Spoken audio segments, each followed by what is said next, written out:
مساء الخير. أنا ماري، دي قناتي. النهاردة هنتكلم عن حاجة مهمة جدا، وهي التطعيمات. طبعا الحيوانات، زي ما احنا نهتم بصحتنا وبنطعم ولادنا، لازم كمان نهتم بنطعم كلابنا وقططنا. التطعيمات مهمة جدا لأنها بتحميها من أمراض كتيرة خطيرة. مثلا الكلاب بتحميها من البارفو والتيفود، وكمان بتحميها من السعار. والقطط كمان ليها تطعيمات مهمة. شايفين القمر ده؟ شايفين الحلاوة؟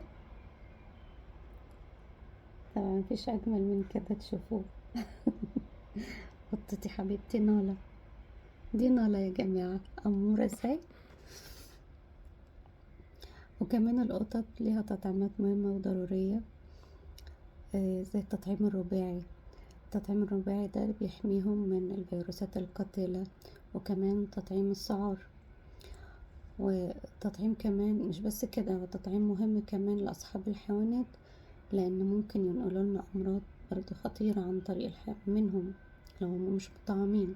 علشان كده مهم نتابع مع دكتور بيطري ونلتزم بمواعيد التطعيمات، حتى لو الحيوان صحته كويسة وشكله كويس.